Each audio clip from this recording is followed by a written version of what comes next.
Speak English with major sir.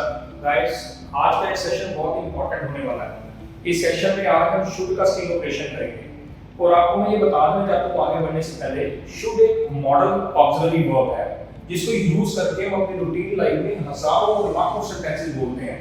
तो आज मैं शुड को पूरी डिटेल में आपको बताऊंगा कि किस प्रकार से रूटीन लाइफ में शुड को यूज करके आप बहुत सारे सेंटेंसेस को बोल सकते हैं, अपनी इंग्लिश की फ्लुएंसी उसको इंप्रूव कर सकते हैं और लाखों कभी आप इसको राइटिंग में भी यूज कर सकते हैं। आई मीन टू से, मेरा कहने का मतलब ये है कि आप शुड को डिफरेंट फॉर्म में बड़े इजी वे में यूज कर सकते हैं विदाउट ये दिमाग पर बोझ रखे हुए कि ग्रामेटिकली हम इसका यूज कैसे करें। बेसिकली एक चीज और मैं आपको बताना चाहता हूं कि शुड का जो हमारा हिंदी वर्ड है, जो हिंदी हम इसके लिए शब्द यूज करते हैं, शुड का मीनिंग होता है चाहिए। कई बार मुझे क्लास में बच्चे बोला सर ये बहुत कंफ्यूजन है, मस्ट का मतलब भी चाहिए होता है, एक model auxiliary verb ought to है उसका मीनिंग भी चाहिए होता है, तो इन तीनों में डिफरेंस क्या है? बच्चों आज बात तो मैं सिर्फ शुड की करूंगा, लेकिन आपका ये कंफ्यूजन मैं जो दूर कर देता हूं और अपने अगले वीडियो में इन तीनों में आपको डिटेल में डिफरेंस बताऊंगा कि किस तरह से जो कॉमन लैंग्वेज को यूज करते हैं और किस तरह से हम जो है इसको as a model auxiliary verb में डिफरेंस जो है हम बता सकते हैं कि किस तरह से पता चलेगा कि यहाँ पर मस्ट यूज होना चाहिए या ought to यूज होना चाहिए, शुड यूज होना चाहिए। तो छोटा सा पहले मैं एक आपको एग्जांपल दे देता हूँ और उसके थ्रू आपको तीनों में डिफरेंस पता लग जाएगा। पर डिटेल में मैं नेक्स्ट वीडियो में तीनों में आपको डिफरेंस के साथ मिलूंगा कि किस तरह से हम इसको डिफरेंशिएट कर सकते हैं। तो जैसे मान लो शुड का मीनिंग होता है चाहिए, तो नॉर्मल लैंग्वेज में बोलते हैं कि उसमें कोई ऑब्लिगेशन नहीं है, सिंपल बोलते हैं हमें जाना चाहिए, हमें खाना चाहिए, हमें पीना चाहिए, fine we should go there, we should listen it, we should speak, तो सिंपल है।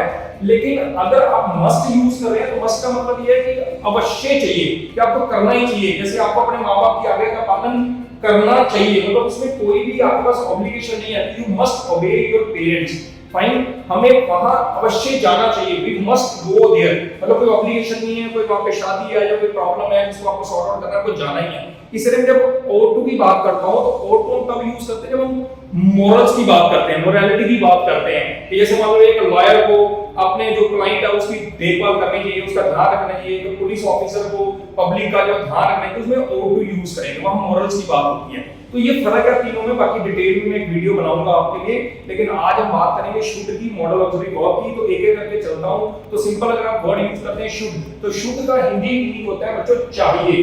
और ध्यान दें कि जब भी आप कभी सेंटेंस बनाएंगे तो एक फॉर्मूला है आपके लिए छोटा सा कि पहले आप सब्जेक्ट यूज करें, फिर शुड मॉडल है ऑक्सिलरी वर्ब यूज करें, फिर आपका जो मेन वर्ब है। और एक बात को ध्यान रखना बच्चों, इसमें बहुत सबसे जो इंपॉर्टेंट चीज है, शुड के साथ नॉर्मली आप हमेशा सभी सेंटेंसेस में वर्ब का फर्स्ट फॉर्म यूज करेंगे। तो मैंने लिखा हुआ आरटीओ, ये आपको रिप्रेजेंट करता है remaining part of the sentence जिसे आप ऑब्जेक्ट भी बोलते हैं। तो चलिए कुछ सेंटेंस का एग्जांपल लेते हैं। और एक और बात है, आपने कोई एडवाइस देनी है, रिकमेंडेशन देना है या आप लोगों को रिक्वेस्ट करनी है तो तब आप शुड का इस्तेमाल करते हैं। तो कुछ एग्जांपल मैंने यहाँ पे आपके लिए लिखे हैं, ये मेरे एग्जांपल का ध्यान रखना कि आपको बिना अभ्यास के, बिना प्रैक्टिस के कभी भी जिंदगी में कोई भी चीज सीखने को नहीं मिलती है। एक मेरे को बात याद आ गई आगे बढ़ने से पहले, कबीर जी का एक दोहा है, करत करत अभ्यास से जड़मती होए सुजान, रस्सी आवत जावत है सिर पर छोड़त निशान। मतलब किसी चीज का जब बार बार अभ्यास करते हैं तो वो चीज ऑटोमेटिकली आपके जहन में आ जाती है और आपके लिए बोलना कभी भी मुश्किल नहीं रहता और लिखना कभी मुश्किल नहीं रहता।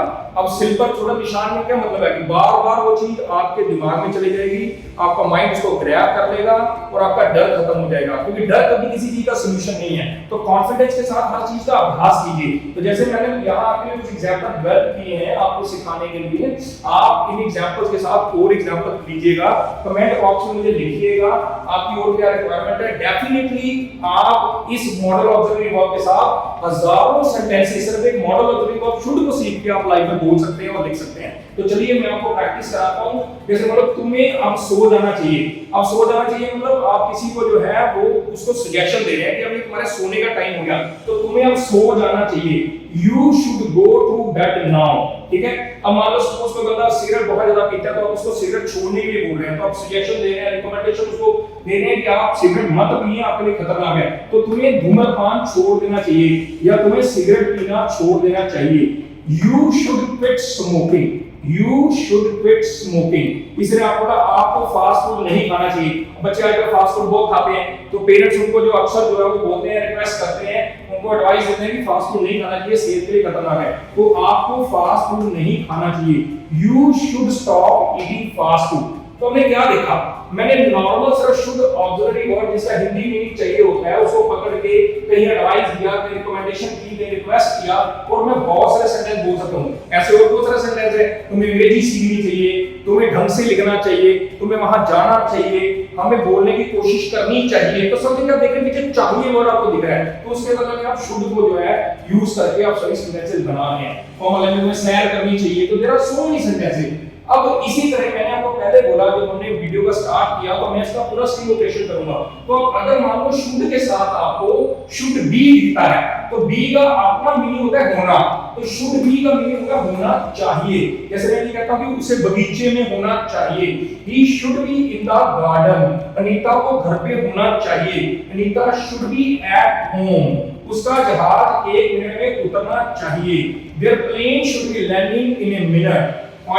हमें उसका समर्थन करने के लिए वहां रहना चाहिए, we should be there to support her. तो क्या फर्क क्या है, क्या समझा आपने? को मैंने इसको 3 डिफरेंट पार्ट्स में डिवाइड किया है आपकी हेल्प के लिए, आपकी नॉलेज के लिए, ताकि आप इसको अच्छे ढंग से समझ सकें। तो पहले मैंने सिंपल शुड यूज किया और उसके बाद मैंने शुड बी यूज किया। यहां पर मैंने आपको ये बताया कि शुड का सिंपल मीनिंग चाहिए होता है, बी का मीनिंग होता है होना हिंदी में, वहीं इंग्लिश में भी बोलते हैं। तो दोनों को जब मैंने कंबाइन किया तो होना चाहिए, जैसे उसे बगीचे में होना चाहिए, तो ही should be in the garden. इसी तरह यहां पर थोड़ा मिस्टेक है, I will improve it. Anita should be at home, fine. उनका जहाज 1 मिनट में उतरना चाहिए, तो मैंने बताया कि train should be landing in a minute. Okay, तो फर्क क्या है दोनों में कि जब आपके साथ बी होगा और आपको किसी चीज के होने की पूरी एक्सपेक्टेशन है कि ऐसा होना चाहिए, जहाज को 1 मिनट में उतरना चाहिए, अनीता को घर पे होना चाहिए, आप एक चीज को असेस कर रहे हैं, आइडिया लगा रहे हैं, तो आप बी यूज करके शुड के साथ हजारों सेंटेंसेस बोल सकते हैं। ठीक है, इसी तरह मैंने आपको बताया कि अगर और डिटेल में जाते हैं, शुड के साथ अगर बी लगा तो मीनिंग हो गया होना चाहिए, फाइन। अगर शुड के साथ हैव लग जाता है तो ये हो जाता है शुड हैव, तो इसका मीनिंग होता है होना चाहिए था। और इस बात को बच्चों ध्यान देना कि पास्ट में कोई बात आप करना चाहते थे पर आप नहीं कर पाए, उसका आपको रिग्रेट है, आपको उसका पछतावा है, तो उस केस में हम शुड हैव यूज करते हैं। तो किस तरह से यूज करेंगे, जैसे मान लो सपोज आप किसी की मदद करना चाहते थे, आप नहीं कर पाए, तो आप बोलेंगे मुझे उसकी मदद करनी चाहिए थी, I should have helped him. और एक बात और ध्यान दें, हैव के साथ हमेशा आप वर्ब का थर्ड फॉर्म यूज करेंगे। प्लीज बी केयरफुल, क्योंकि ये पास्ट पार्टिसिपल बन जाता है। जब शुड के साथ आप हैव लगा देते हैं तो ये पास्ट पार्टिसिपल बन जाता है। पास्ट पार्टिसिपल मीन कि जिस तरह से हैव और हैव के साथ हमेशा वर्ब का थर्ड फॉर्म यूज करते हैं, तो यहां पर शुड हैव के साथ वर्ब का थर्ड फॉर्म यूज करेंगे।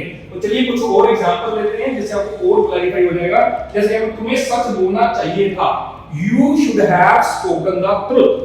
तुम्हें वहां जाना चाहिए था, you should have gone there.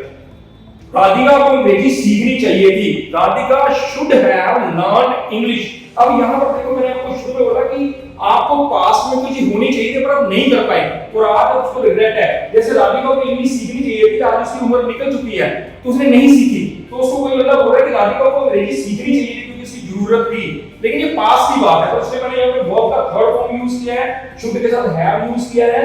तो इस तरह से ये मॉडल ऑक्सिलरी वर्ब जब शुड के साथ बी लगता है तो उसका मीनिंग होना चाहिए, और शुड के साथ हैव लगता है तो होना चाहिए था। तो फ्रेंड्स, ये आपने सीखा शुड का डिटेल यूज, कि किस तरह से हम अपनी रूटीन लाइफ में शुड को यूज करके हजारों वाक्य बोल सकते हैं, हजारों वाक्य बना सकते हैं। तो प्रैक्टिस के लिए प्लीज आप कुछ सेंटेंसेस जो है बनाइएगा। मैं आपको कुछ सेंटेंसेस मिक्स करके देता हूं, एक तो आपको आइडेंटिफिकेशन करना आएगा, आप सेंटेंस बना पाएंगे। तो प्रैक्टिस के लिए मैं 3 सेंटेंस बोलूंगा डिफरेंट कैटेगरी के, इनको आइडेंटिफाई कीजिए, प्लस सेंटेंसेस और ऐसे 3-3, 4-4 सेंटेंस बनाने की प्रैक्टिस कीजिए। जैसे मुझे वहां पर सच बोलना चाहिए था, तुम्हें वहां जाना चाहिए, मोहन को वहां होना चाहिए। Thank you very much for your observation, and kindly please, it is my humble request, if you like the video, you understand the concept, don't forget to like, subscribe and share. Thank you very much. और ऐसे videos पाने के लिए time to time please follow कीजिएगा, subscribe कीजिएगा, घंटी वाला button दबाइएगा, classes by major sir. Thank you very much, have a good one.